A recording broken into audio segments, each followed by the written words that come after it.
Y'all know what that is? It's my official Batman versus Superman pendant, heavy steel.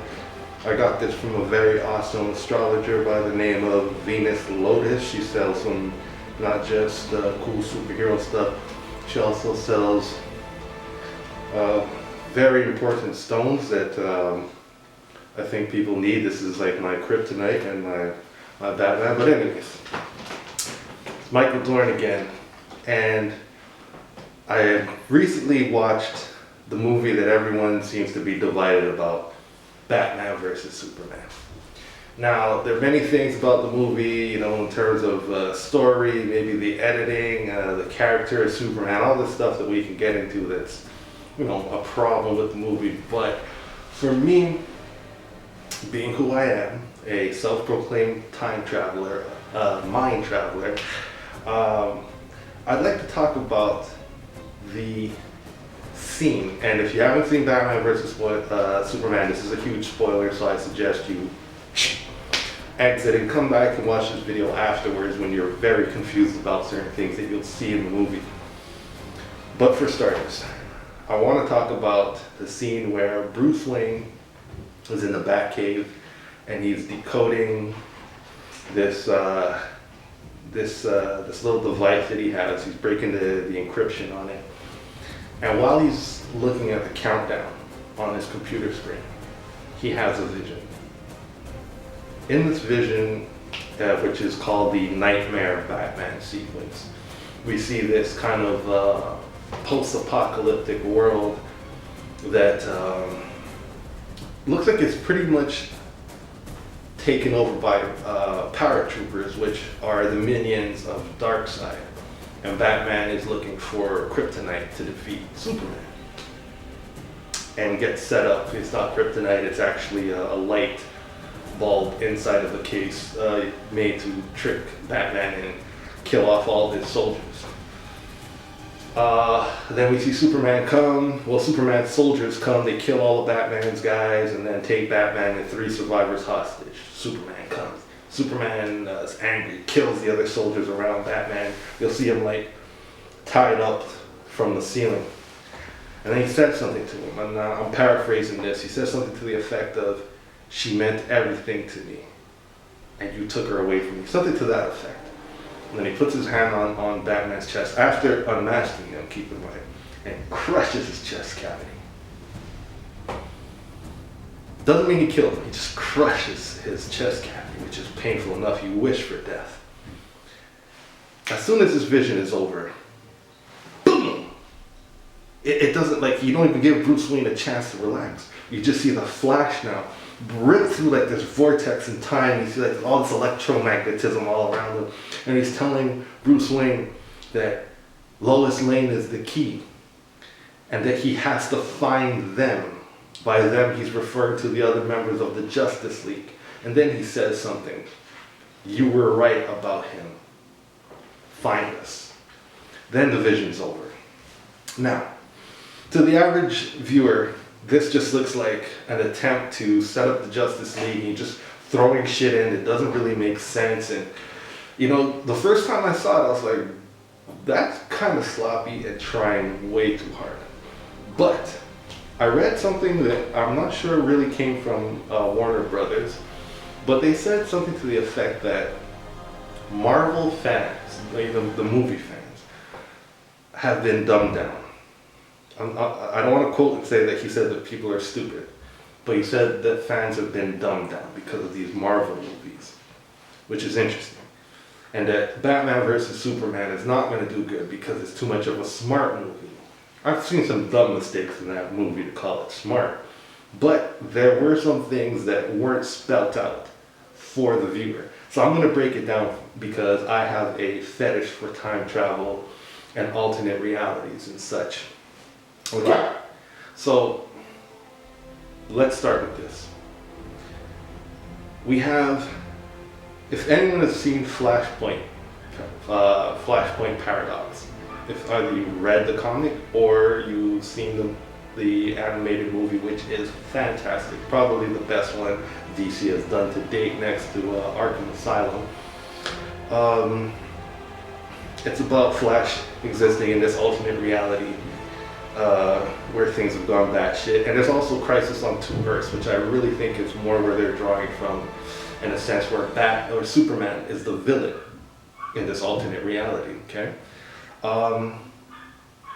In Batman versus Superman, during the fight, we see that Batman pins Superman down, and he's about to kill him with this spear of kryptonite. And it's Lois Lane who comes and says something about don't kill him, and that Lex Luthor has his mother. And Superman also says, save Martha, which stops Batman from killing him too. But Lois Lane is what really helps here. That's what the Flash was referring to when he came through the vortex. Meaning, if Lois Lane did not stop Batman from stabbing Superman, it wouldn't have killed Superman, but it would have stopped him or anyone from rescuing Superman's mother. Now, if they killed Superman's mother, which I think happens in this alternate reality where Flash is coming from, we're seeing the causality of what happens if Batman does not listen to Lois Lane.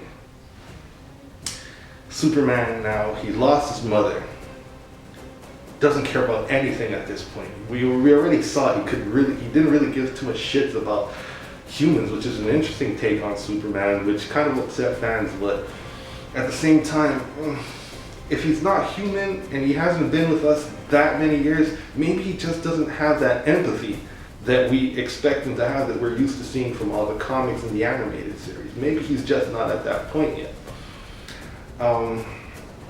But what would happen if Martha died, Superman's mother died? He would probably turn against humanity. All bets are off at this point. And then with the arrival of Darkseid, who probably comes into the mix somewhere in that timeline, instead of warring against Darkseid, he joins allegiance with a fellow extraterrestrial, and to say like, yeah, fuck these humans. Let's really show these humans who the gods are here. Okay, so what else do we have? So when you see Superman in Batman's vision, tell him that line about she was the only thing that mattered to me, or it's because of you I lost the only thing that mattered to me. This is the angry Superman. This is the bitter Superman that is created from the alternate reality where Batman does not save Superman's mother. And the reason why he sees that first, he sees the nightmare before Flash comes through, is because when Flash is coming through from an alternate reality, there's a time distortion, and it's kind of bending realities to the point where they overlap and they cross over. So Bruce Wayne is first hit with that vision, and as soon as the vision's over, it's over because boom, Flash now breaks through the time barrier. He breaks through reality. He's struggling. You see him like, he's being pulled back and he's coming for it. He's being pulled back and he's coming for it.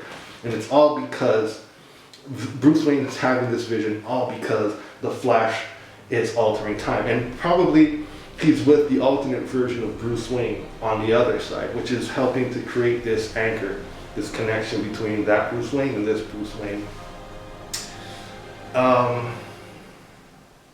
Yeah, I think that's pretty much the gist of it. I just realized that a lot of people might have overlooked that, or just thought it was a very sloppy way of setting up the Justice League. I think what we may see in the Flash movie is that world where Superman is the bad guy and Darkseid is his, probably above him, or they work together or something like that, which is very fascinating. I think it's very ballsy for DC and Warner Brothers to make that move if they actually do that. Because let's face it, it would have been stupid to give Batman visions and stuff, because he has no visions. He's not a psychic. He doesn't have telepathy. He doesn't have superpowers. So it would be very, very cheesy to do that for absolutely no reason. I really thought, the dreams about his mother, going to the the cemetery, and going into the mausoleum, and then the black ooze coming out of the crypt, and then the bat monster jumping out. That was already a little That was a little overkill, you know, just to make people crap in their pants. I remember the woman sitting behind me just like let off a WTF super loud right after that scene. But when I actually sat back and thought about what just happened, Flash came through. He had a vision moments before. It makes sense. I hope that actually spells some things out for some people.